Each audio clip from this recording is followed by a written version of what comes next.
Bienvenidos a todos y todas. Me voy a permitir dar arranque al inicio de la sesión. La maestría en Ciudades Sostenibles, IMAREC, por sus siglas en inglés, que imparte la Universidad Autónoma de San Luis Potosí a través de sus facultades de Ingeniería del Hábitat y de Ciencias Sociales y Humanidades, ha autorizado la realización de este evento público para evaluar y atestiguar la defensa de la tesis de maestría en Ciudades Sostenibles, sustentada por el ingeniero Luis Fernando Rodríguez Román, quien culminó exitosamente sus estudios y cumplió todos los requisitos establecidos según consta en nuestros archivos. Entonces, sin más preámbulo, permito ceder el uso de la voz al sustentante para que nos exponga su trabajo. Gracias. Gracias. Les presento este tema: modelos de desarrollo inmobiliario habitacional sostenibles y rentables.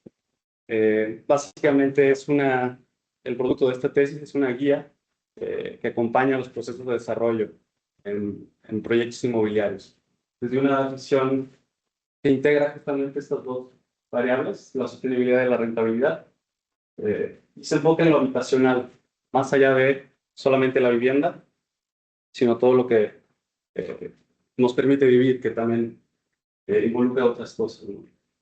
Más o menos, ¿cuál es el recorrido? Vamos a ver el contexto y el planteamiento del problema, los problemas que tiene México respecto a la vivienda, el objeto de estudio, que es el desarrollo inmobiliario, específicamente intraurbano, dentro de las ciudades, qué es lo que se está haciendo en el estado del arte y el marco teórico, algunos principios, fundamentos que justamente sustentan este marco metodológico que se convierte en una guía que permite calcular y hacer un dictamen de estos proyectos inmobiliarios.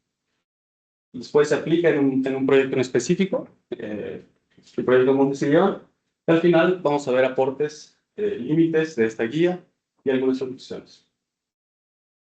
Para ponernos en contexto, estos datos, ¿no?, que son un poco impactantes. En el 2017 sale este dato de que para 2030 la población mexicana vivirá en 961 ciudades de las 384 en 2010. O sea, va para allá todo el desarrollo. Se van a hacer ciudades, ¿no? Se está viendo cómo las zonas metropolitanas crecen y se transforman a zonas urbanas. Este dato aún más impactante, 2 años después, 9 de cada 10 personas vivirán en ciudades en Latinoamérica. Esto pues, claramente pone tensión en el tema del territorio, en muchos aspectos: movilidad, vivienda, transporte, servicios. Y mucho se habla también de que se necesitan más y más viviendas, pero el tema no es la cantidad, sino cómo se van a hacer. Esa es la pregunta: ¿cómo vamos a vivir en el futuro con estas proyecciones?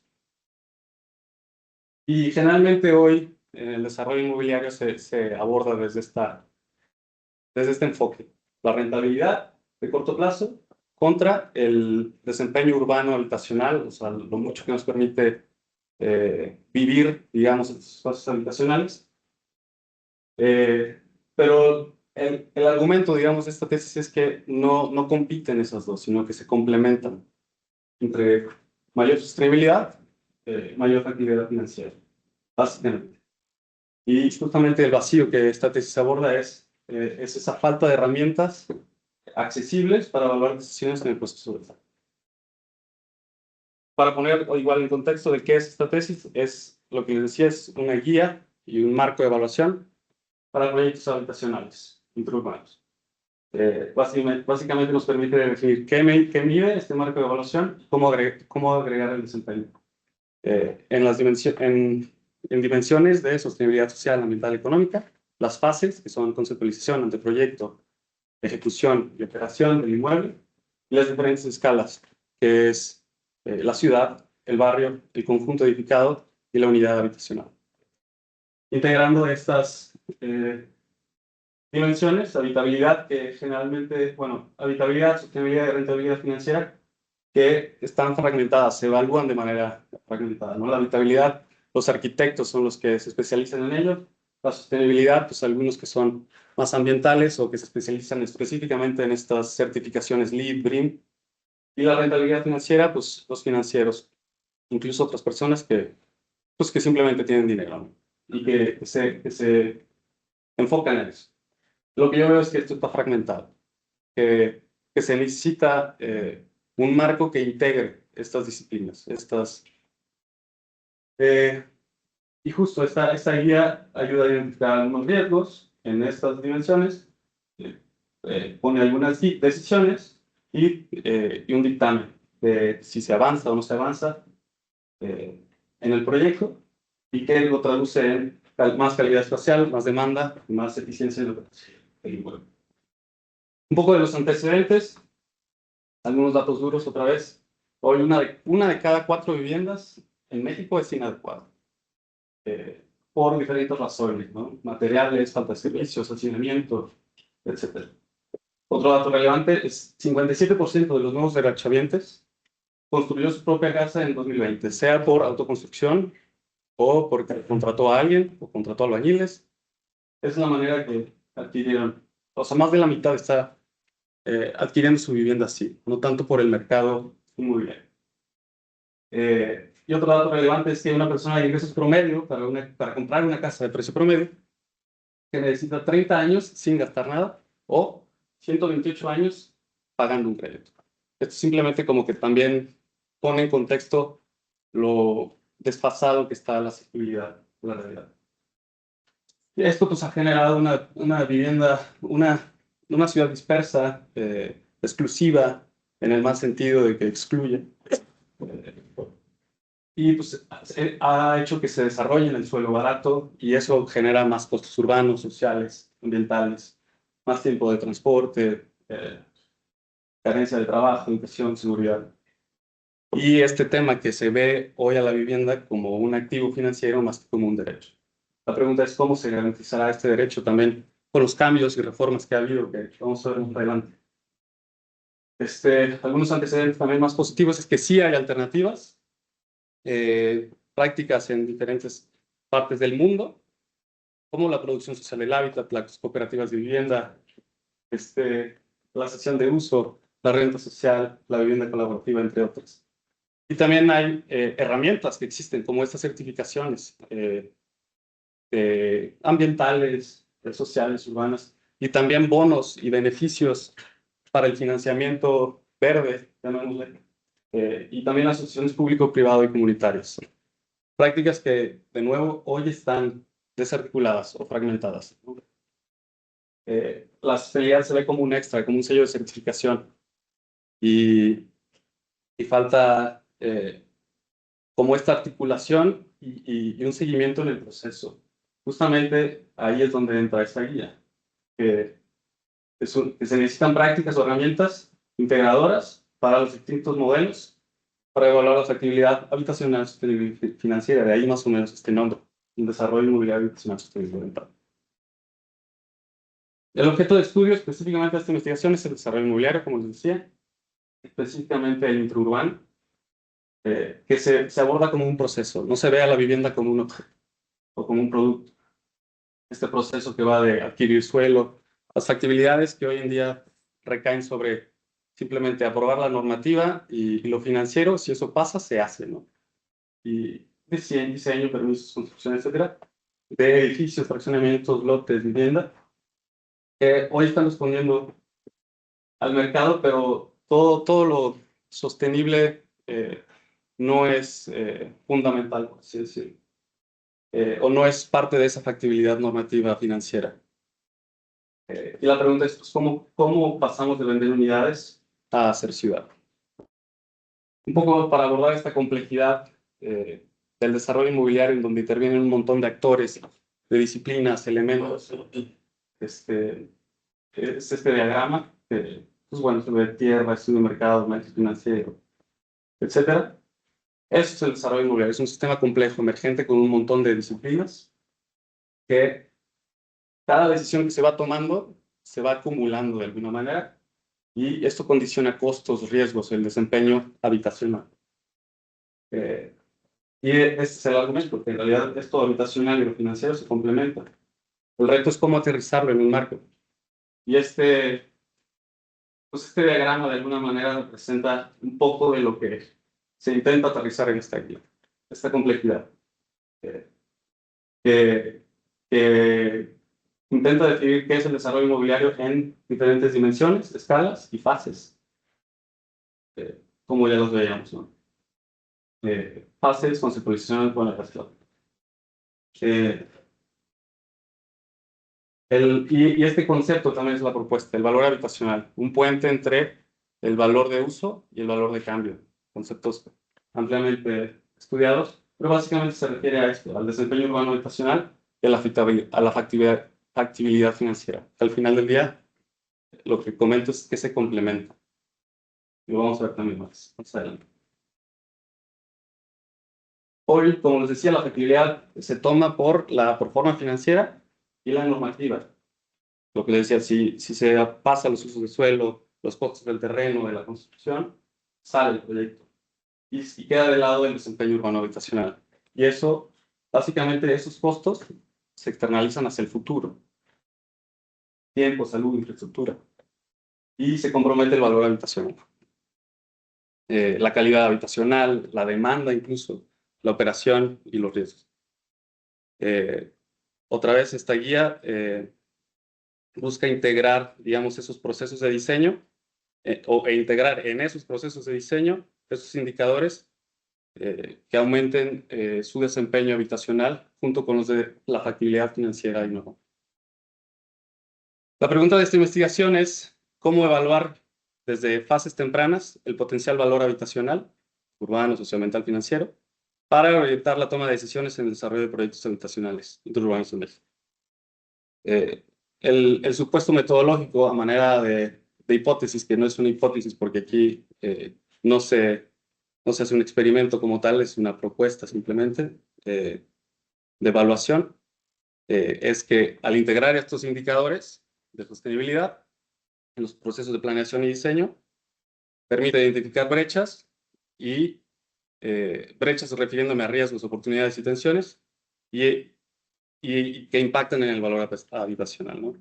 Estos hallazgos se traducen en decisiones y mejoras cuando aún es viable. Este gráfico es relevante, ¿no?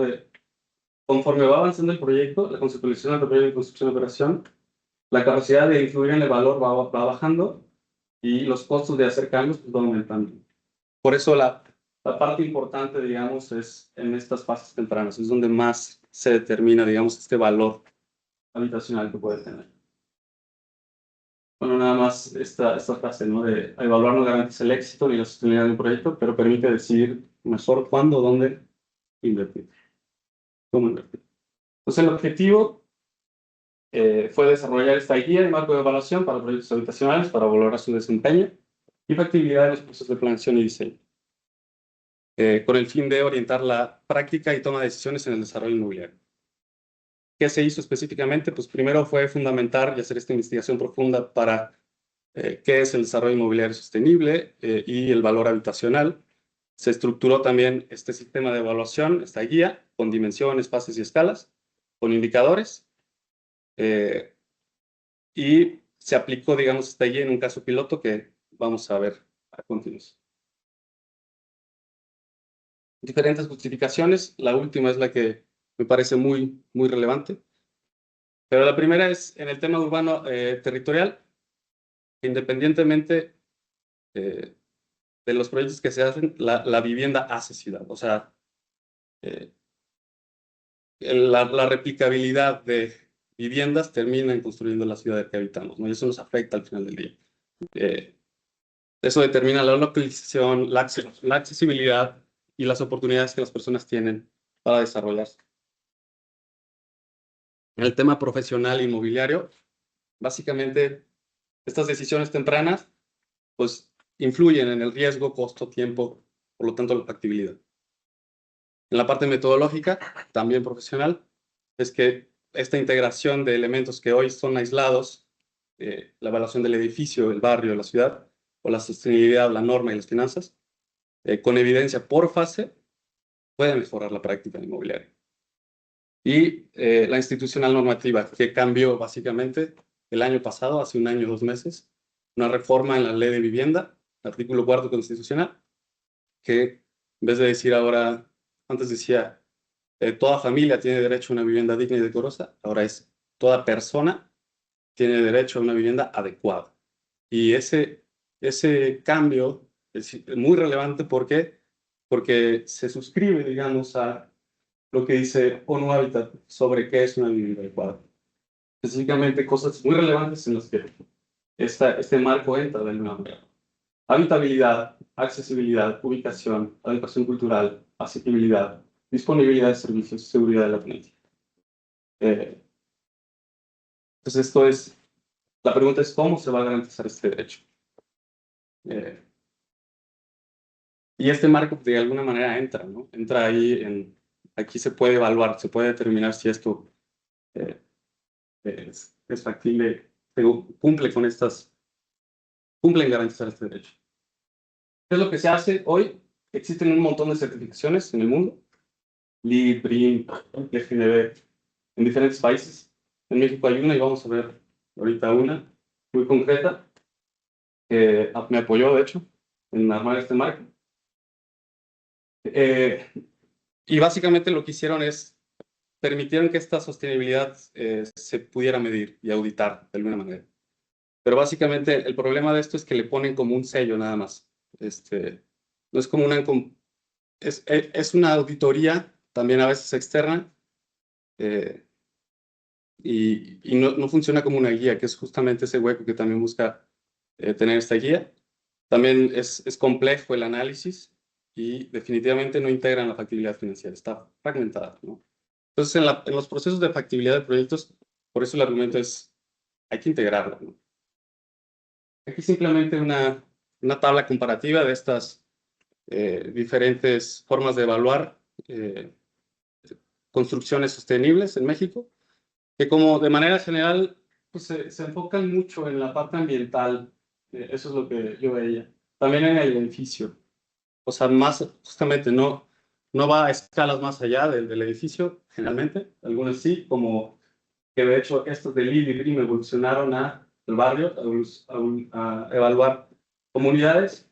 El tema es que justamente estos requieren datos mucho más complejos y para aterrizarlo también como alianzas público-privadas. Justamente se vuelve un poco complejo la aplicabilidad, específicamente en México, porque también, es otro, son muy costosas de aplicar en México. El argumento es cómo se hace de manera práctica en el desarrollo inmobiliario. Lo que decía es costoso, es segmentado a segmentos muy caros o muy económicos, y fragmentados, urbano, ambiental, financiero, ¿no? Lo que les decía. En la práctica, pues hoy no, o sea, puedes no usarlos y hacer tu proyecto, ¿no? Finalmente. Sí, lo que decía, con que cumplas con la normativa y lo financiero, se puede hacer el proyecto. El que hay aportaciones en México como Manuel, es bastante relevante y me ayudó. Igual cae en la dimensión ambiental o segmentos de interés social, ¿no? Y simplemente es como un checklist, más que como una guía de acompañamiento. Otra vez, esta necesidad de una guía aplicable y accesible, que no sea tan compleja de alguna manera para el constructor, desarrollador de pie, de calle, común, que integre los atributos de todas estas certificaciones de manera más integrada. Fue de este análisis que caí en esto, ¿no? Multiescalaridad, multifase, multidimensión. Ahora el marco teórico, que básicamente sirvieron estos fundamentos para armar los indicadores de esta guía. Son estos 5 que al final cayeron en dimensiones, fases y escalas para orientar las decisiones. Vamos a ir yendo uno por uno y intentaré no detenerme mucho, que a pesar de que es un tema que me encanta, no quisiera extenderme. Primero con esta frase de Heidegger, que dice: la penuria del habitar no es la falta de viviendas, sino que debemos reaprender a habitar. Esta idea de que habitar no es dormir, digamos, no es el lugar en el donde duermes, sino habitas a donde quiera que vayas, ¿no? Ahí es donde ocurre en el espacio-tiempo, en el hogar, trabajo, la calle, las compras. Ahí es donde habitas, básicamente, es tu ciudad. Y básicamente esto puede habilitar o limitar tu capacidad de desarrollo individual y social.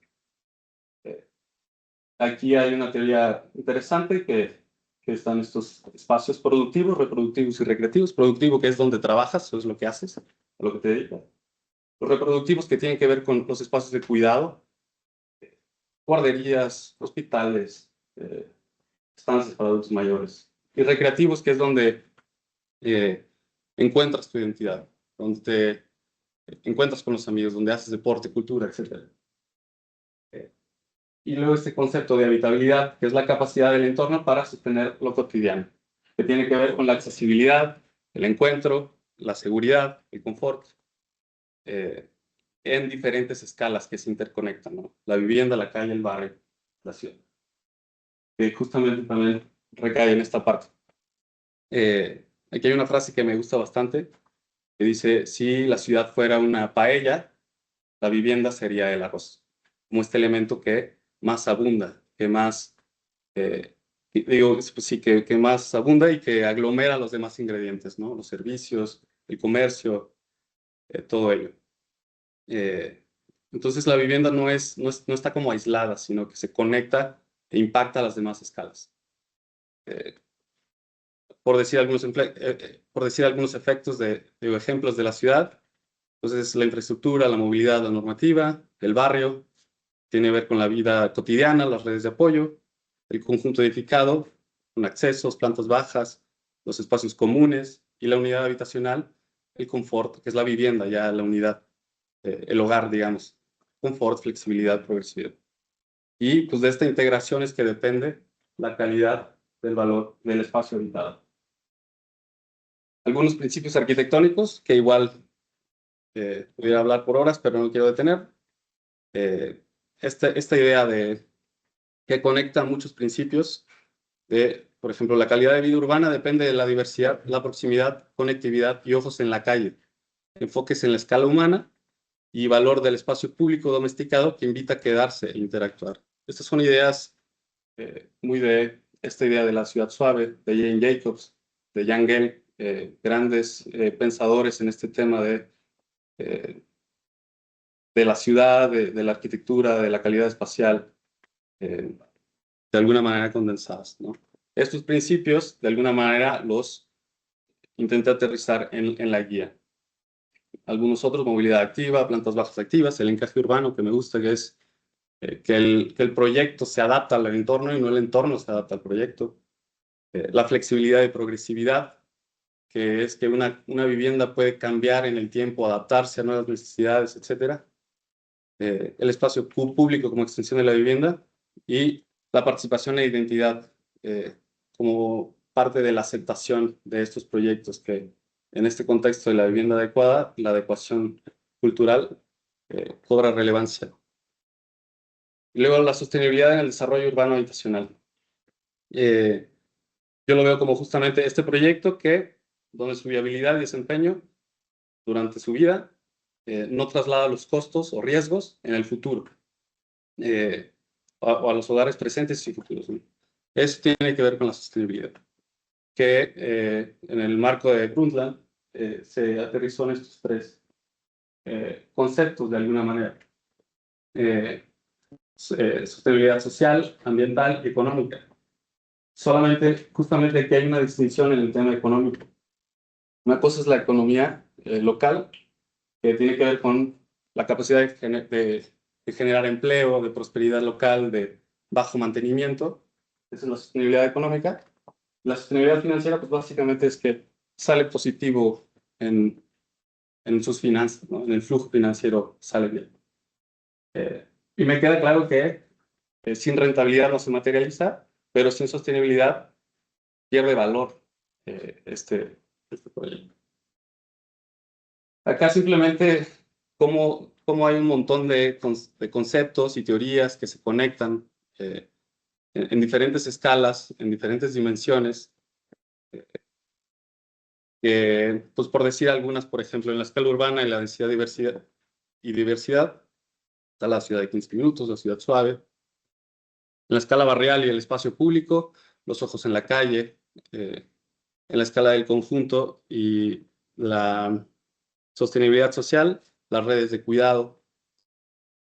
En la escala tipológica y la sostenibilidad ambiental, la energía cero, la energía neta cero, o sea, que no gasta nada el edificio. Y bueno, aquí hay un montón de conceptos que si quieren profundizar, pues bueno, ahí está el documento.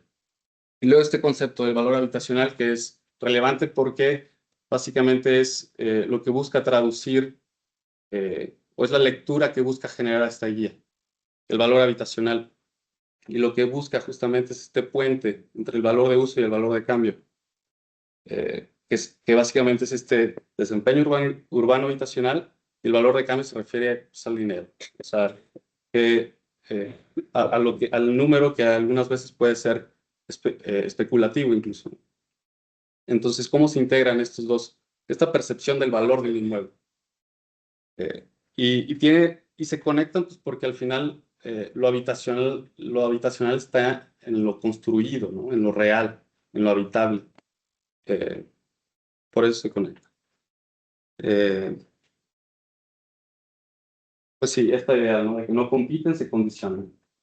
Ambos determinan la factibilidad y el desempeño del espacio habitable o el activo, como buscan. Algunos impactos de este valor habitacional en la factibilidad de proyectos. Entonces, es que puede generar más ingresos por ventas o rentas, plusvalía, menos egresos, menos costos operativos durante la vida del proyecto, menos tiempo o trabas por diferentes cosas, menos riesgos también sociales, ambientales, etcétera, y también mayores beneficios normativos o incentivos financieros también. Y aterrizamos en esta parte de la guía y marco de evaluación para proyectos habitacionales centrourbanos en México, que ya es, digamos, el producto de esta tesis, que busca justamente dirigirnos hacia un desarrollo inmobiliario habitable, sostenible y rentable. Básicamente es una guía y un apoyo para la toma de decisiones de proyectos inmobiliarios. ¿Cómo se estructura? Como decía, en fases, dimensiones, escalas. Las fases, conceptualización, anteproyecto, ejecución y operación. Más o menos ahí se puede ver cómo se puede imaginar esos procesos. En las dimensiones social, ambiental, económica, local, rentabilidad financiera, y las escalas urbano, barrial, conjunto edificado, unidad nacional. Básicamente, estas son, digamos, cómo se conectan o las dimensiones donde estos indicadores recaen y básicamente se miden si es insuficiente u óptimo. Y esto nos permite tener un perfil, digamos, de este proyecto.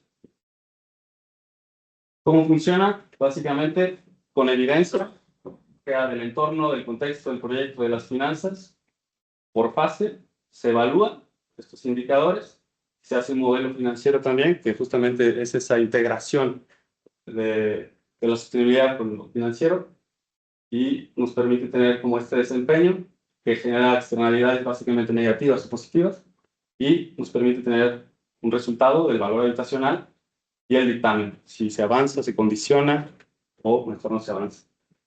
Se identifican estas brechas al calificar esto, o sea, qué cosas pueden mejorar y tomar decisiones en ese proyecto. Aquí simplemente como para que se den una idea de todos los indicadores que son por fase y por dimensión. En promedio, pues han de ser 5 indicadores por fase y por dimensión. Por ejemplo, en la conceptualización son como 14. Básicamente tú evalúas estos 14 indicadores en la fase de conceptualización y te da un resultado del valor habitacional que te dice avanzamos a la siguiente fase o no. Estos son los indicadores. Por ejemplo, estos principios que veíamos de proximidad, ciudad de 15 minutos, plantas bajas activas, por ejemplo, recaen en estos indicadores. En este caso, por ejemplo, plantas bajas activas de la escala del barrio, o sea, cómo está el entorno. ¿Qué calificación tiene o qué indicador tiene? ¿No? Si son pocos o muchos. En el anteproyecto, Ahora en la escala del conjunto edificado, si estás incluyendo locales en planta baja, igual, ¿qué calificación tiene? Así es más o menos como se evalúan los proyectos, digo, los indicadores. Y ahora, por ejemplo, en la parte de esta fase de anteproyecto y sostenibilidad ambiental, son estos 7 indicadores que pues básicamente se evalúan, nos dan un resultado y básicamente es el desempeño de este proyecto, de lo que pudiera ser y lo que es, que nos permite tener este resultado, básicamente. Ese es un ejemplo de cómo se evalúa. Al final de esa calificación que pudo tener, pues son porcentajes que básicamente se convierten como un tipo de semáforo. O sea, cómo está esa dimensión, digamos, en esa fase específicamente. Y se puede ver, digamos, esta lectura de valor habitacional, si es sobresaliente, viable, vulnerable, crítico. Si una dimensión está en crítico, ¿qué pasa? Pues que no se avanza. Si está vulnerable, pues se avanza con condiciones. Si está sobresaliente, pues simplemente se avanza. Básicamente esto cae en pues en este dictamen por fase, con qué calificación tuvo, cuál fue la líder, cuál fue la más rezagada, cuáles son las brechas, qué cosas pueden modificar y cuáles son las decisiones guía que puede tener este proyecto basándose en estas brechas identificadas. Estas decisiones entregadas por fase, básicamente, ¿qué responden en la conceptualización? Si tiene sentido desarrollar aquí, con qué tipo de modelo. Básicamente se evalúa el contexto urbano y normativo, la hipótesis del mercado, o sea, cómo están las finanzas, y básicamente se entrega un modelo construible. La factibilidad legal y comercial, eso es lo que se analiza. El anteproyecto, ¿qué edificio conviene financiar y construir? Básicamente hace ajustes al programa o diseño, y se entrega, digamos, ya este anteproyecto, este programa arquitectónico bien construido. En la ejecución, se pregunta si se puede construir con calidad, costo y tiempo controlado, y evalúa esta robustez técnica del proyecto ejecutivo, y se entrega básicamente esta transparencia de los presupuestos, plazos y riesgos. Y en la operación, ¿cómo rinde ya el edificio operando, ya funcionando? Y básicamente mide ese desempeño, ese confort, esa calidad habitacional, y pues, se entregan planes de mejoras, de mantenimiento, de ocupación. Y básicamente esta evaluación en cada proceso permite reducir esa incertidumbre y riesgos y sostener mejores decisiones. Ahora ya está este caso de análisis que se aplicó en un proyecto en San Luis Potosí específicamente, un terreno de 341 metros cuadrados, 5 millones de pesos, en un tejido interurbano consolidado, con uso de suelo H3. ¿Por qué se selecciona este proyecto? Porque es representativo de lo que busca esta guía, un desarrollo habitacional en mediana escala, en tejido urbano consolidado, y porque es un proyecto en planeación, se tiene hasta el anteproyecto. Y como esta guía justamente ayuda a evaluar, apoyar decisiones cuando aún es ajustable. Las siguientes fases básicamente nos permiten construir escenarios de desempeño, específicamente la ejecución y operación. Entonces aquí simplemente aclarar que la ejecución y operación son de alguna manera simuladas, que también se pueden evaluar, pero en este caso lo que es real es este anteproyecto. Bueno, aquí un poco iniciamos con la conceptualización. ¿Cómo salieron los indicadores? ¿Cuáles son los indicadores también? Por ejemplo, la seguridad percibida, la cohesión barrial, la accesibilidad, la cercanía a espacios de cuidado, en la parte social, la gestión barrial de residuos, la conectividad ciclista, el arbolado, la dinamicidad económica, la cercanía a empleo. Y en esta fase nada más importa, o nada más en la parte financiera solo se está evaluando el ROI, como es como un modelo muy básico, esto es lo que importa en esta fase nada más. Porque todavía no se está determinando algo tan robusto, simplemente se evalúa si se avanza o no, si vale la pena este proyecto aquí, y se evalúa esto, ¿no? Este contexto, el mercado, etc. Se evalúa qué es lo que hay en la zona, lo que les decía, espacios productivos, reproductivos y recreativos, la seguridad, la cohesión, todo eso se evalúa. También se hace como este análisis de mercado, la competencia para la factibilidad financiera y hacemos un modelo del proyecto.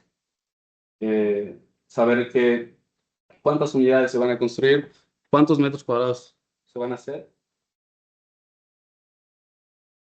lo que nos permite tener esta, digamos, proforma conceptual. Lo que les decía, cuántos metros cuadrados se van a construir, cuánto va a ingresar por ventas y cuáles son los egresos estimados, ya teniendo más claro cuánto va a ser de construcción, qué se va a incluir, ¿no? Y el retorno de inversión, que esto es lo de la efectividad financiera. Y esto nos da este resultado. Cómo está saliendo en cada dimensión y nos permite determinar si se avanza o no y cuáles son las brechas principales del proyecto. En este caso, pues fueron que falta banquetas en el entorno, que hay una infraestructura ciclista baja, que por ejemplo ahí tienes menos beneficios normativos, en el caso de San Luis Potosí,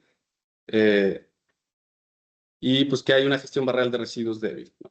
Y acá decisiones guías, pues es también gestionar con el municipio algunas cosas, mejorar el entorno directo, entre otros. Luego el anteproyecto, igual, pues bueno, diseño universal, participación del barrio, frente activo, diseño bioclimático, captación de agua pluvial, cosas que ya van más en el diseño específicamente. Ya en esta fase se consolida, digamos, el programa o lo que tendría el proyecto. Y aquí se evalúa esto, ¿no? Ya el anteproyecto bien definido, qué es lo que tiene, los prototipos ya bien definidos, qué precio tendrían. Y pues básicamente aquí lo que se evalúa es, yo aquí son algunas de estas de las cosas que se evalúan, que si tienen diseño universal, si tienen áreas comunes, si tienen estacionamientos, vegetación, áreas verdes, y eso permite pues poner esta calificación. Y en la parte financiera, pues ya es un poco más detallada. En los gastos, incluso en esta fase, ya se puede, digamos, cotizar con otras personas sobre, por ejemplo, licencia de construcción, estudio geotécnico, cuánto te va a cobrar el DRO. Todo esto ya un poco más detallado que la fase de conceptualización. Y luego, ¿cómo se va a financiar? Esa es la pregunta. Y a mí me parece, y señalo esto porque en las universidades no se aborda mucho esto y las personas que saben hacer esto son los que terminan desarrollando. Y bueno, esto es, digamos, cómo se puede garantizar las unidades en el financiamiento. Otra cosa que se evalúa son los ingresos por rentas. O sea, cuántos años te tardarías en recuperar esta inversión en el sentido de inversión de financiamiento. Igual, los resultados. Y algunas cosas que se pueden mejorar, incluir captación pluvial, separación de residuos, etc. La fase de ejecución, igual. Participación, si hubo participación, si se le comunica a la gente lo que está haciendo, el consumo de agua, la gestión de residuos, entre otras cosas. Acá lo que se evalúa es pues, cosas como de la calidad del proyecto ejecutado ya. Control de costos y riesgos, condiciones laborales, trabajo y proveedores locales, entre otras cosas. Acá lo que se evalúa es el flujo financiero, el flujo de efectivo. Aquí es un poco más acotado y es todavía más detallado que el anteproyecto, e igual los resultados. Como les decía, esta es un escenario. Básicamente lo que hice fue intentar adaptarlo a las condiciones mexicanas, como generalmente se ejecuta una obra, y pues que no hay trazabilidad ambiental en obra, de residuos y recursos. Pues acá las recomendaciones es tener controles, blindar el desempeño con especificaciones, calidad y residuos. Y finalmente la operación, que ya es el edificio en uso. ¿Qué tan satisfechos están los residentes? ¿Cómo está la seguridad? ¿Qué tanta agua se consume? ¿Cuál es la huella comunitaria? Si hay una gestión de residuos, composta, hay fondos de mantenimiento en la parte económica, índice de morosidad, entre otras cosas. justamente estos son lo que les decía, ¿no? Se evalúa. Eso es lo que se evalúa. Acá básicamente se evalúa financieramente la administración del inmueble, que generalmente se divide en copropiedad y administración. La copropiedad es cuando se financia y la administración es, digo, cuando sí, hay diferentes dueños y la administración es, pues, hay gente que posee departamentos y cobran y tienen cuotas de mantenimiento, básicamente. Eso es lo que se evalúa en esta parte. Y los resultados. Que no hay consumos y residuos sin medir, digamos, baja cobertura preventiva o mantenimiento y se deteriora. Básicamente estos son los resultados integrados por fases. De esto podemos ver que el riesgo se concentra en el entorno y la gestión ambiental y que el valor habitacional es sensible a estas brechas, ¿no? ¿Dónde está fallando y qué puede mejorar? Básicamente.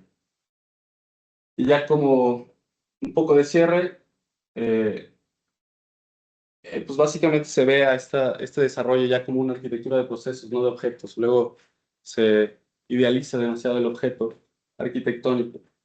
Esta guía no busca certificar, o sea, como las otras, más bien es una guía que te acompaña para tomar decisiones informadas. E integra estas brechas que hoy están fragmentadas, la habitabilidad, sostenibilidad y tranquilidad financiera, y que son trazables de alguna manera, ¿no? Estas recomendaciones se pueden ver con evidencias e indicadores. Y esto nos permite comparar y evaluar alternativas y ver estas tensiones entre el diseño, el costo, el tiempo y el desempeño, digamos, de este inmueble. Y eso pues, nos permite determinar si avanzamos, condicionamos o detenemos para proyectos que hacen en la ciudad.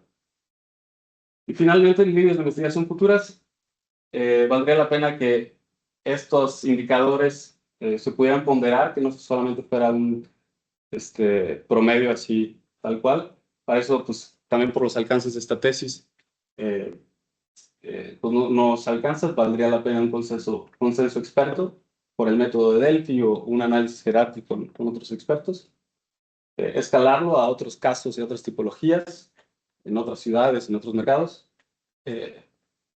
También evolucionarlo a pilotos de otros tipos de desarrollo como nuevas urbanizaciones y valdría la pena una versión operativa digital más fácil, simplemente que puedas evaluar de manera más fácil y que te dé resultados más directos. Y pues bueno, en la adopción institucional pudiera hacer referencia para incentivos, financiamiento responsable y evaluación local. Y ya finalmente el mensaje, esta frase de Jan Gehl, arquitecto y urbanista danés, que dice que primero nosotros le damos forma a las ciudades y luego nos dan forma a nosotros. En el contexto, me acuerdo del foro, decíamos, la transformábamos y decíamos, las ciudades que creamos nos terminan creando. Y también como en una idea, en la ciudad que creemos, ¿no? Y creo que ese es el mensaje también que quisiera dejar, que es importante reconocerla y hacerla visible, ¿no? La ciudad que creamos. Esta frase, lo construido dura décadas y moldea en gran medida cómo vivimos, convivimos y prosperaremos. Una ciudad mejor es posible mientras podamos reconocerla y hacerla visible. Hacer ciudad requiere asumir esta responsabilidad, entenderla, evaluar y decidir a tiempo y corregir el rumbo antes de que sea irreversible. Y eso es todo.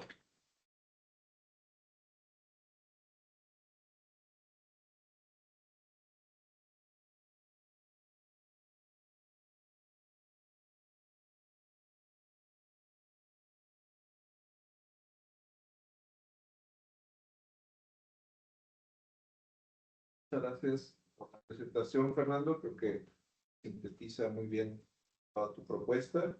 Y bueno, vamos a pasar a una siguiente fase, que es la de preguntas por parte del sínodo. Algún tema que hubiera quedado por ahí pendiente o que queramos que profundice, ¿no? Básicamente, ¿no? Conocemos muy bien el proceso, lo hemos acompañado, pero pudiera haber algún punto que fuera conveniente profundizar el día de hoy, ¿sabe? Después de eso vamos a pedir que nos permita la sala un momento para deliberar y después regresan para informar el resultado, ¿vale? Muy bien. Entonces, bueno, pues me va a permitir comenzar, ya que me da eh, esa libertad aquí mi colega. Y bueno, vamos a ver, bueno, este proceso de tu trabajo, pues lo comento para los demás, digo, obviamente nosotros lo sabemos, pero tuvo un momento muy importante cuando nos dimos cuenta que en realidad no era necesariamente un proyecto de investigación, sino más bien un modelo, una guía, digamos, con aplicación práctica, ¿no? Y eso creo que fue un momento que hizo que todo como que cayera en su lugar y todo adquiriera un sentido y hoy lo vemos pues, de una manera muy clara, ¿no? Entonces, bueno, esa parte te la quisiera reconocer porque la verdad es que logras un muy buen modelo, una muy buena guía para poder evaluar. Sí, hay aquí algunos puntos nada más que yo quisiera, en los que yo quisiera profundizar para podernos quedar más tranquilos, ¿no? Uno es me llama la atención en la parte de los indicadores que la conceptualización del indicador rentabilidad financiera es el menos desarrollado en esa tabla, cuando es central a tu trabajo, ¿no? Entonces te pediría, de favor, profundizar un poquito en esa conceptualización. En esa tabla donde muestra los indicadores, ¿no? El ambiental, el social, todo, traen más o menos un equilibrio en el desarrollo, pero en el último, que es el financiero, el de rentabilidad financiera, se ve comparativamente menos desarrollado. Entonces, aquí la oportunidad sería profundizar un poquito en esa conceptualización. Eh, Sobre eso, como es un modelo ahí nada más conceptual y que todavía puede tener variantes, o sea, todavía puede evolucionar, en realidad lo que vale la pena y determina es si es rentable o no. O sea, que al final es, digo, me queda claro que nada más se ve como este valor, que es lo que importa, el retorno de inversión. Y creo que justo ahora que lo mencionas, valdría la pena también definir en cuánto tiempo ese retorno de inversión, no nada más el retorno de inversión, pero viene pues, de este análisis, de entender el mercado, que al final se traduce solamente en un indicador. ¿Y por qué nada más pongo ese? Porque al final eh, se pueden evaluar diferentes modelos como muy conceptuales y esto es lo que determina básicamente si pasa o no. Es una tabla antes, mira, un poquito antes. Este. Más, más.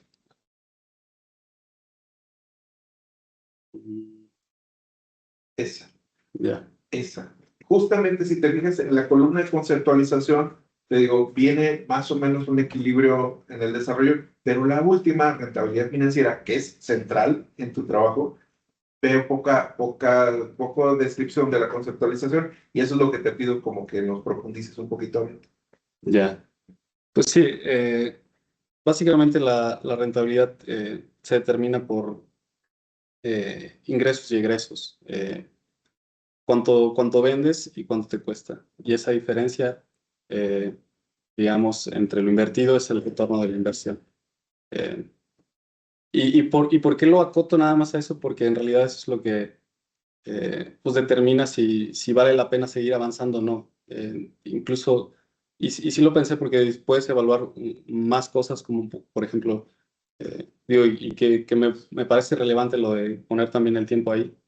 Eh, pero la fase de conceptualización lo que busca es como evaluar rápido si vale la pena o no seguir. Y el retorno de inversión es como, si está pasando, por lo menos en la parte financiera, pues sigue adelante. Y ahora sí en el anteproyecto, pues ya hay otras eh, indicadores, ¿no? Como cómo se financia, eh, el, el- el retorno en el tiempo, en el esquema de rentas, por ejemplo. Pues por eso en la conceptualización lo dejé nada más así. Bueno, ok. Ya en la parte, digamos, pues ya de mostrar las herramientas del modelo, donde muestras ya pues todas estas tablas que nos llenan, ¿verdad?, de números, de cálculos. Yo te quería preguntar ahí, ¿cómo logras el equilibrio entre el análisis cuantitativo, que es muy evidente, y lo cualitativo, ¿no? O sea, es decir, ya la interpretación, el cómo es. Y el cuánto es, me queda claro que lo tienes muy, muy bien definido, pero ¿cómo traducir toda esa numeralia a una interpretación cualitativa, ¿sí? Digamos, aterrizarlo a un lenguaje eh, pues aplicable, no sé, que entre desarrolladores pudiera ser más asequible. ¿Cómo lograr ese equilibrio? Pues justamente el cálculo del valor habitacional, creo que esta manera de evaluar el indicador como insuficiente y óptimo, que básicamente se traduce en esto está generando una externalidad negativa y positiva, esa es la parte cualitativa. Y al final se traduce a cuantitativo, pues simplemente por esto, ¿no? Por ponerle un número entre insuficiente y óptimo. Ok.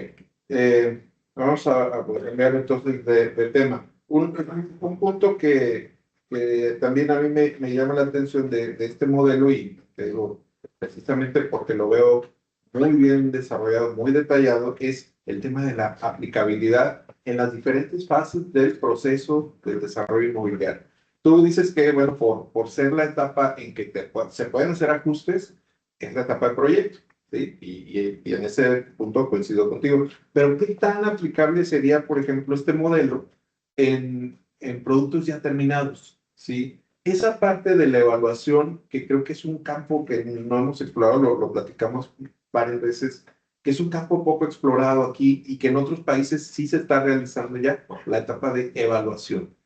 Sí, o sea, nosotros generalmente en los desarrollos pensamos que nuestra responsabilidad termina el día que se entregan las unidades, el día que se inaugura y ya, ¿sí? Y hay una fase, digamos, de regresar, medir, ¿sí? Evaluar qué tanto esos objetivos se cumplieron, qué tanto esas premisas se lograron, ¿sí? Todo eso que dijimos que iba a suceder en términos de funcionalidad, en términos de ahorro energético, en términos de confort climático, todas estas cuestiones de habitabilidad, ¿qué tanto se cumplen o no se cumplen, ¿no? Puede haber, digamos, un escenario donde a ciertos desarrolladores les interese medir incluso postventa, ¿sí?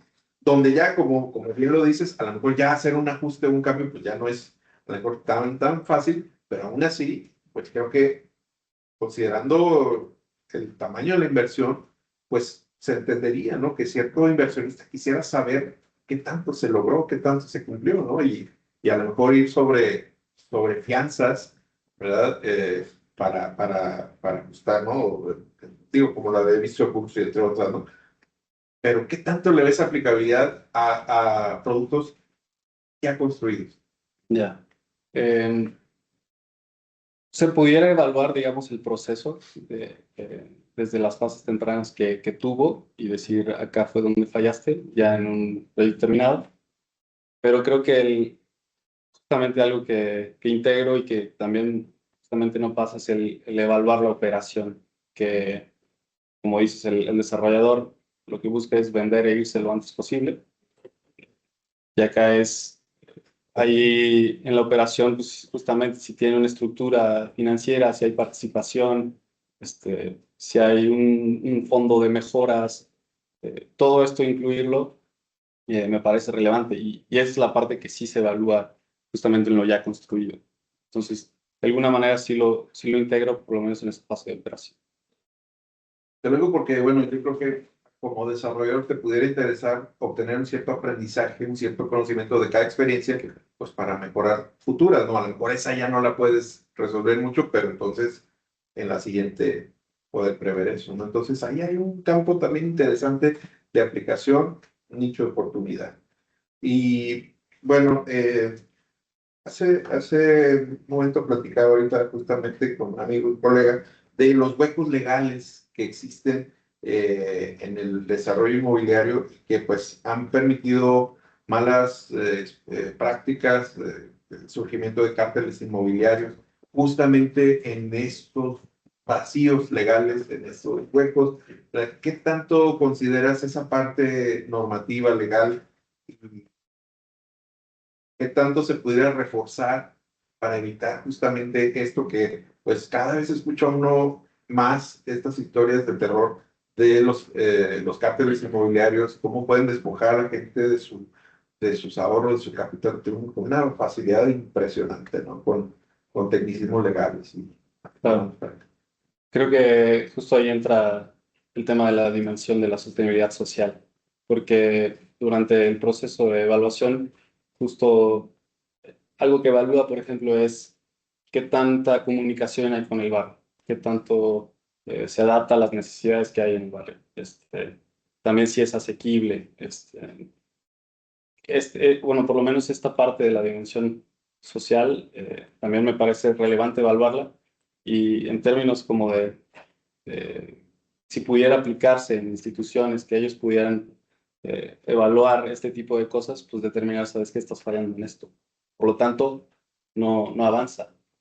Más allá de lo que hoy se evalúa como actividad normativa, que básicamente es cumplir usos de suelo, ir un paso más allá, especialmente en este contexto que se busca garantizar la vivienda adecuada, que está cambiando la ley, digo, acaba de pasar hace un año o 2 meses.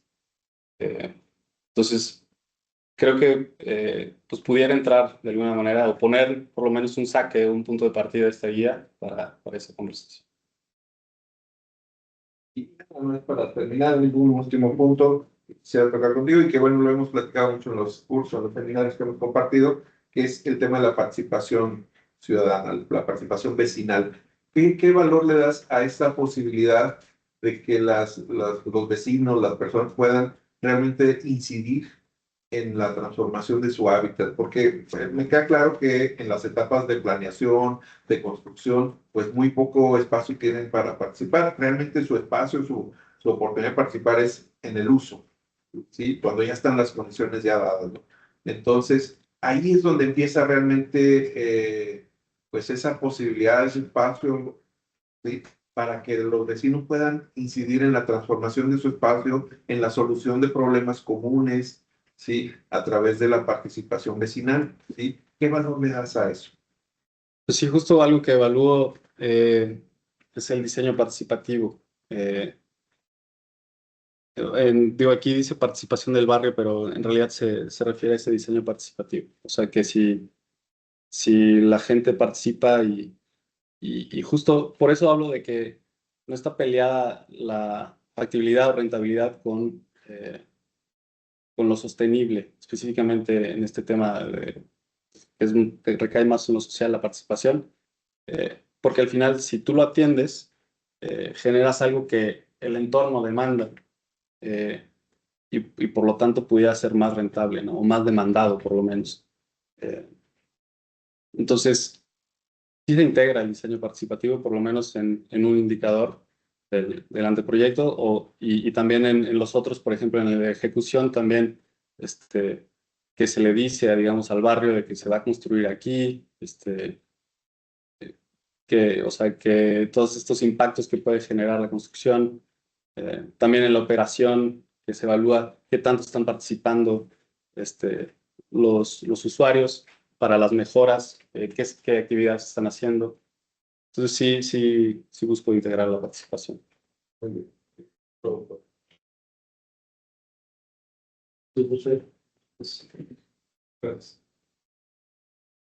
Pues, muchas gracias Fer, por la síntesis. Me parece que, incluso a diferencia del previo, cuentas con más diagramas que nos permiten entender la complejidad de tu trabajo. Creo que es bastante denso. El esfuerzo no solamente, porque nos pudimos haber quedado con esta evaluación como muy lineal, ¿no? De una sola fase, y eso ya es complejo, cuántos indicadores puedes evaluar desde lo social hasta lo económico, ¿no? Pero una matriz de doble entrada que identifique diversos procesos en diferentes etapas, con diferentes indicadores, es un esfuerzo bastante importante. Y destaco mucho que identifiques a esta guía como una guía de evaluación del proceso y que va mucho en el sentido de cómo se ha tomado últimamente a la vivienda como eso, como un proceso. Y como bien mencionabas, en el estado del arte, pues los marcos de evaluación actuales toman a la vivienda como un proceso ya cerrado, ¿no? Como único y punto, ¿no? Y creo que lo valioso de esto es que en el marco de avance de la vivienda como derecho tengamos un marco para poder evaluar ese proceso. Porque antes medir vivienda digna y decorosa, pues la verdad es que cómo, pero ahora tenemos, incluso ya después de la ley de vivienda que se amplió, podemos medir cómo efectivamente es adecuado, ¿no? Eh, entonces, celebro esa energía para integrar los indicadores más posibles. Esa escala es importante, ¿no? Como tu objetivo fue interesante poder querer abarcar lo más posible, de cómo evaluar pues, ese concepto, qué tan adecuado es, ¿no? Sin embargo, creo que esa generalidad puede ser un poco peligrosa para entender justo cómo seleccionas un indicador u otro, ¿no? Cómo dices, este indicador lo incluyo o no lo incluyo, ¿no? En la metodología, me hubiese encantado ver como esa discreción, ¿no? Porque cómo optaste para seleccionar uno u otro indicador, de tal forma que, por ejemplo, dudas de por qué solo un indicador en la rentabilidad en la fase de conceptualización se optó nada más por eso, ¿no? Y escribiendo diversos, ¿no? O, por ejemplo, apenas evaluar la seguridad percibida en un barrio es muy complejo. Y resumiendo en un solo indicador, es una tarea bastante ardua. Y así siento que varios indicadores tienen sus casos muy particulares de medición. Y también en la metodología, igual para futuros trabajos, o sea, creo que este es un gran avance de identificar todo este marco necesario de Cobola, pero en trabajos posteriores, creo que sí es importante mucho, y te lo comentaba, tan solo enfocarnos en por qué escoger una ponderación positiva en los indicadores y no una ponderación, por ejemplo, que incluye valores negativos, o sea, menos del cero, por ejemplo. Eso cambia mucho en la forma como se evalúa, porque también en los indicadores que mencionas, algunos tienen una carga muy cualitativa y pueden depender mucho de quién evalúa, ¿no? Del sesgo que traiga la persona para decir es positivo o es negativo, ¿no? El cero es importante, el valor neutral es importante, pero también hay muchos indicadores en donde el umbral negativo y tener una fase neutra entre lo positivo y lo negativo es importante, porque a veces los indicadores que tienden nada más del 0 al 5 pueden sesgar mucho a irnos siempre hacia lo positivo, ¿no? Entonces, ese tipo de discreciones de por qué optar por ese sistema de medición está interesante adecuado en futuros trabajos.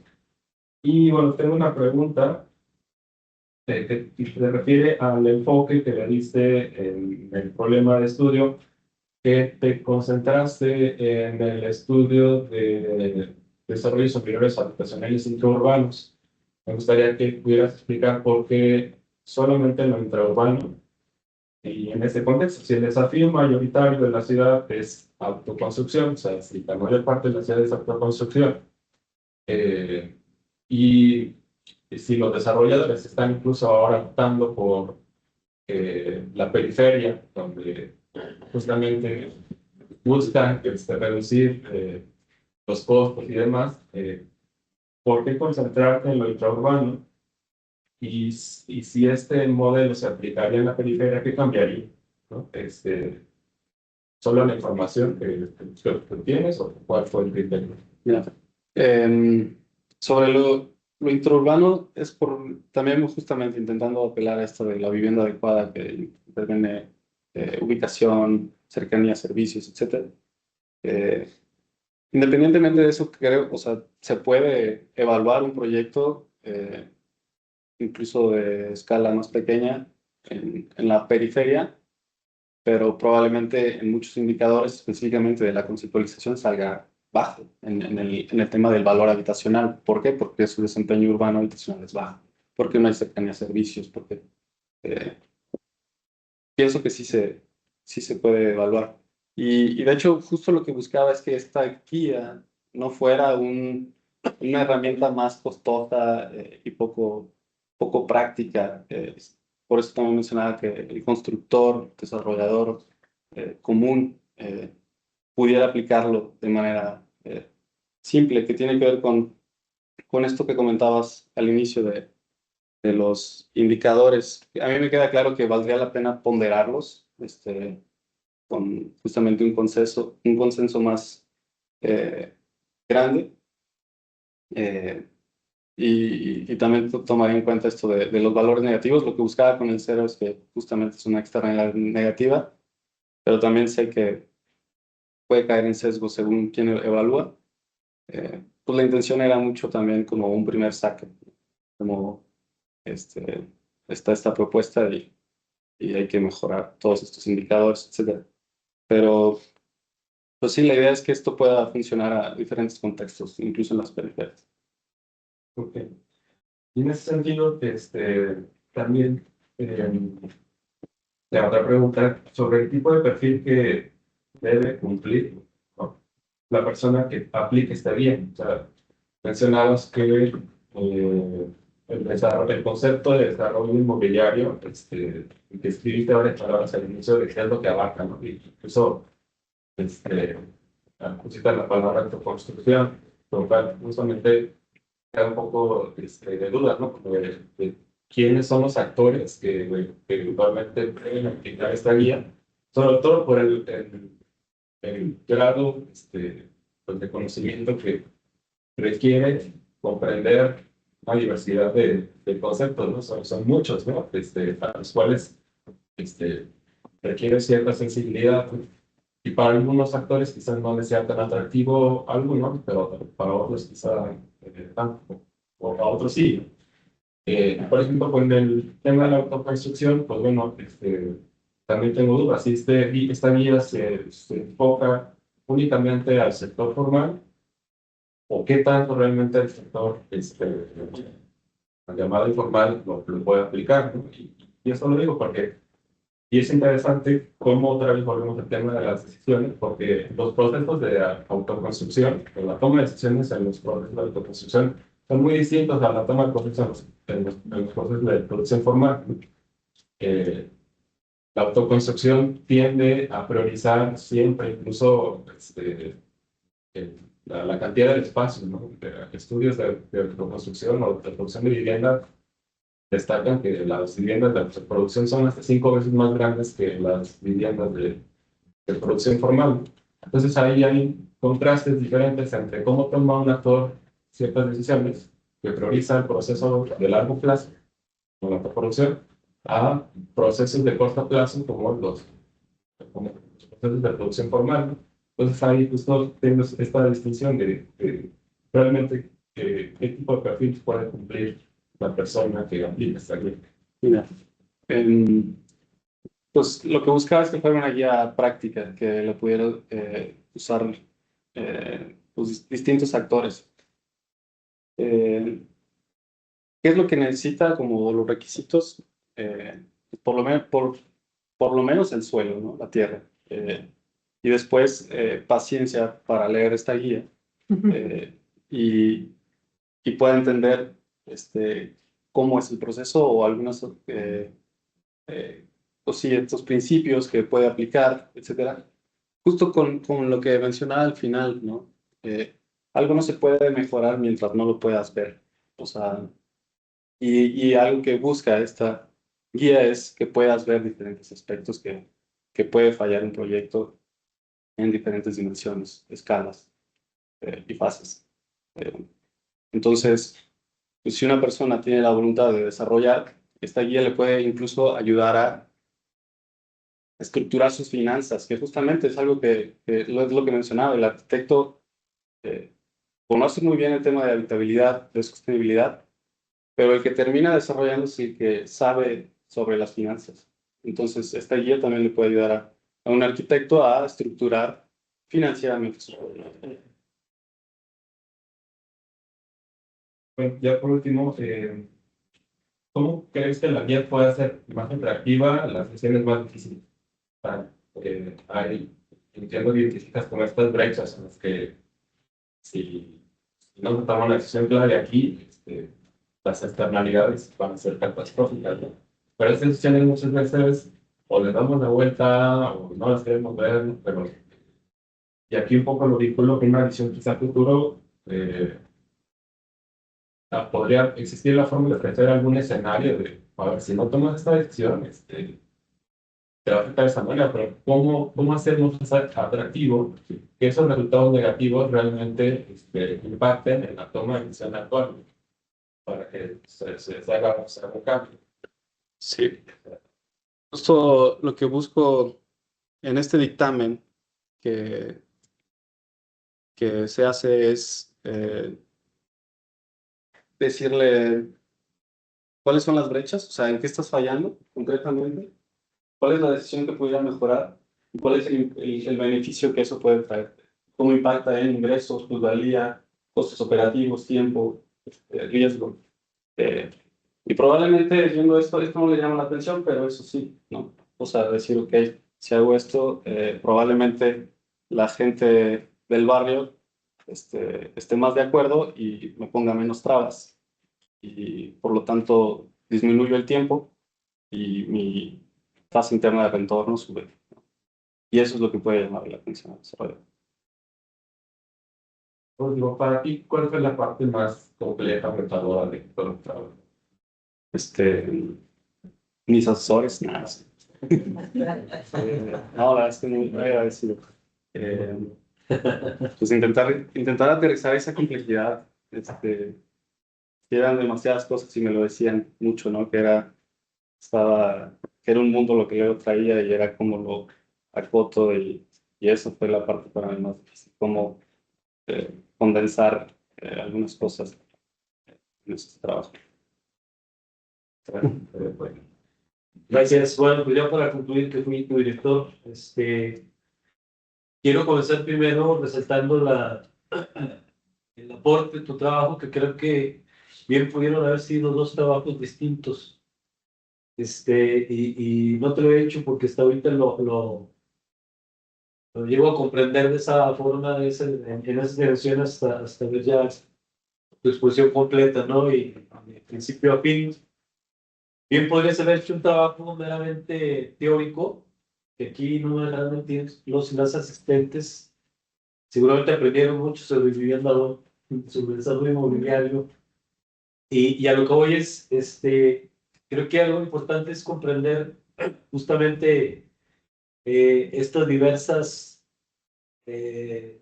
direcciones que puede llegar a tomar un trabajo de maestría, muy teórico, muy práctico, como decía el doctor Víctor, porque bien podría haberse llamado una aproximación teórica en la concepción, comprensión y producción de la vivienda en la actualidad y su aporte a la construcción de la ciudad. Si nos hubieras presentado la primera parte de la lectura de distintas teorías, autores, formas de entender y comprender el fenómeno de la vivienda, y eso ya hubiera sido un trabajo en sí.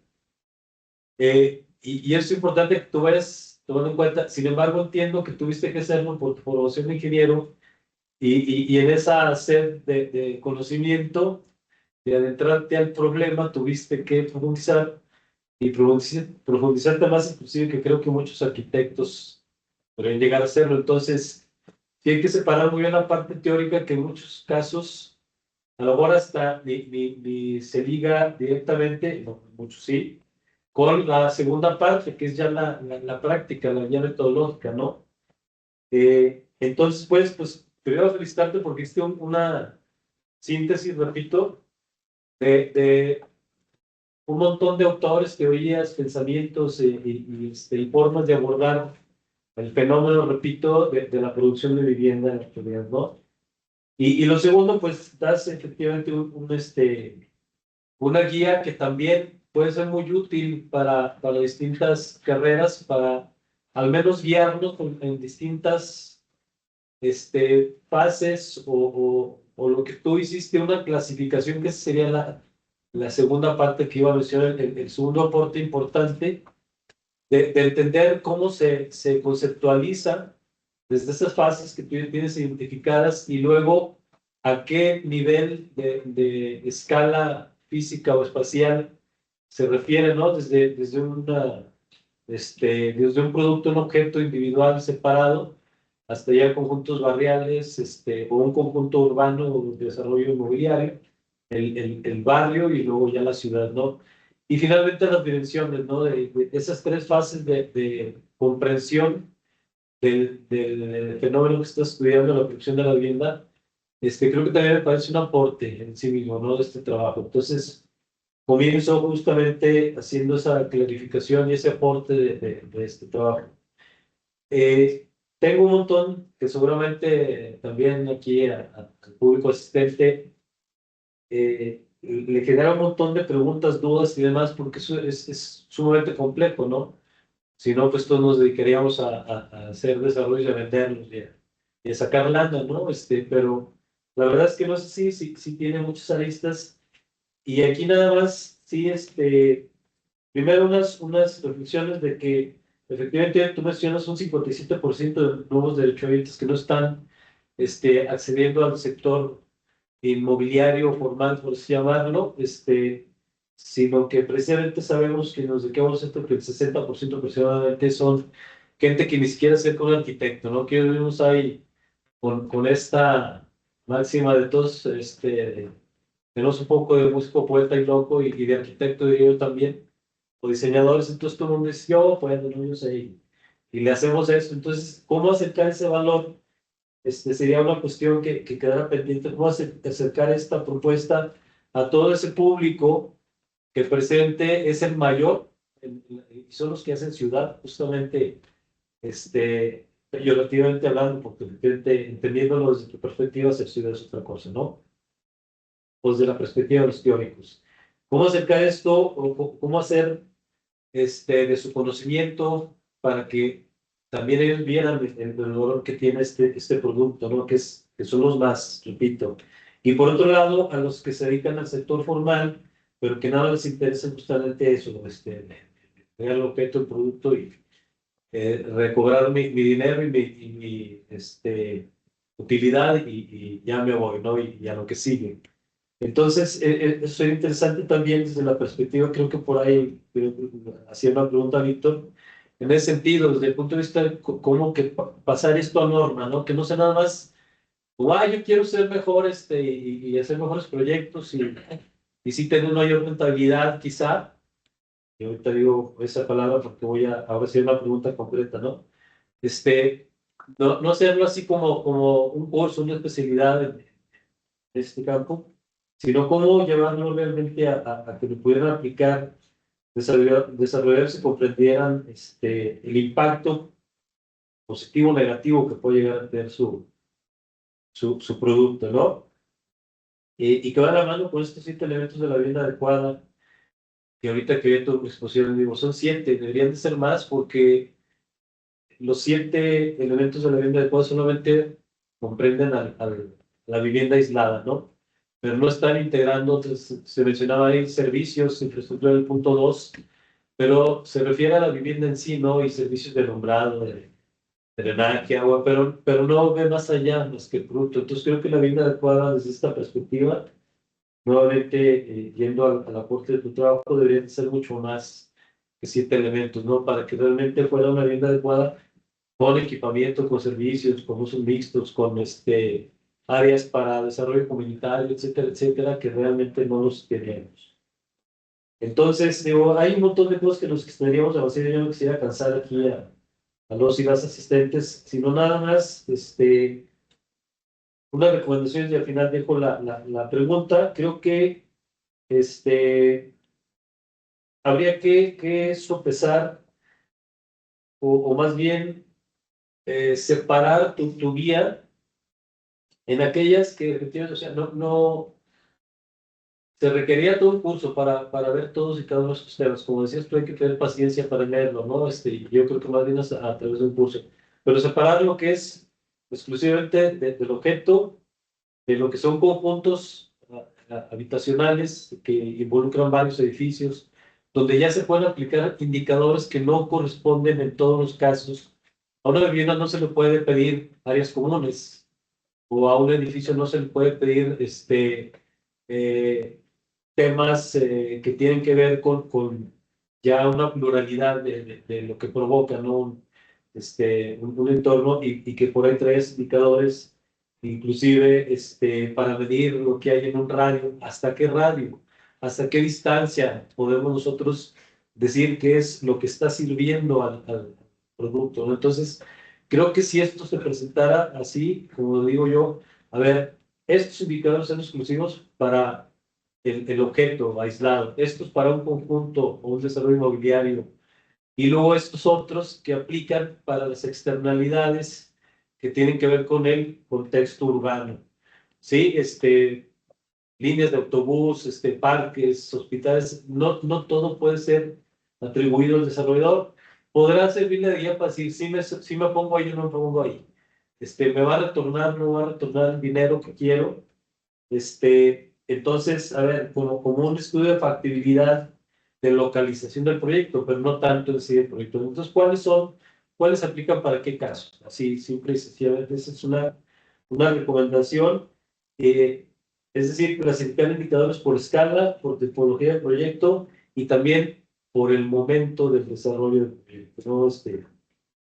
Como decías tú, creo que la operación debería incluir otro ya nada más muy aparte para edificios existentes y ver, justamente creo que ya lo notaron mis compañeros, qué me faltó, qué falló, qué puedo mejorar, ¿no? Y ya ahora sí, para concluir, preguntas concretas, ¿cuánto tiempo se llevaría este análisis desde un auditor, alguien, pues, ¿qué tanto me lleva? Porque luego también, ya lo quiero hacer, ¿no? ¿Cuánto se llevaría a aplicar esto? Y desde tu perspectiva, ¿cuánto porcentaje aportó la sustentabilidad al proyecto que le haya dado mayor ganancia desde los indicadores que construiste? Sobre las preguntas puntuales, el tiempo, básicamente si ya tienes como una proforma, por ejemplo, en la conceptualización, son 15 indicadores. Y, y bueno, pues sí es analizar el entorno, todo esto y el retorno de inversión. Si ya lo tienes, que básicamente lo necesitas para decidir si avanzas, pues nada más es poner estas calificaciones del 0 al 4, ¿no? Eh, y qué tanto puede tardar, pues yo pienso que unos días menos. Eh, y sobre el porcentaje de avance, lo que yo veo es que más que nada es como esta lectura de identificación de las brechas, e incluso tiene que ver con esto de las ponderaciones. Como tal, el número que sale al final no es tan importante, sino el poder identificar dónde está fallando. O sea, decir, ok, aquí es donde falla. Y de ahí, justamente mejorar. Y específicamente cuál es el porcentaje, no sabría, pero yo creo que tiene que ver en función de justamente cuántas brechas estás atendiendo. Ahí pudieras comparar, digamos, con lo que digamos, en la conceptualización tenías evaluando y luego con los ajustes, volver a calificar, pudieras comparar ese porcentaje. Eso es lo que yo veo. Y nada más algunos comentarios de lo de hace rato, o de los comentarios iniciales. Pues sí, en lo individual, paciencia, y en lo estructural, programas, normativas. Y lo que le diría al desarrollador es que esta sostenibilidad no es un atributo ético o estético, sino es una estrategia que genera valor. Sí, aquí sería importante, yo creo, nada más ver, mira, aquí salió que si aplicamos estos indicadores de sustentabilidad, sube tanto, y cuando salen bajos, o quedas tablas o inclusive pierdes. Y eso te da mucho, para que realmente ya se vea, como dicen, en blanco y negro, ¿no? Normalmente nosotros que estamos ay, sí, tener verdes, que tenga botellas, que tenga usos mixtos, etcétera, pero y el desarrollo dice, bueno, ¿y qué? ¿Cuánto voy a ganar? Si aquí nos demuestras, mira, si ponemos en rojo los indicadores de sostenibilidad y vemos cuánto nos aportó, entonces van a decir, ahora le entro. Sí, si tenemos esa capacidad, si esta guía llega a eso, vas a tener 1000 clientes y te voy a ver dando estos cursos en 10 años o más. Sí, entonces creo que por ahí está esa área de oportunidad, ¿sale? Pues gracias, Muchas gracias. pues todo mi parte.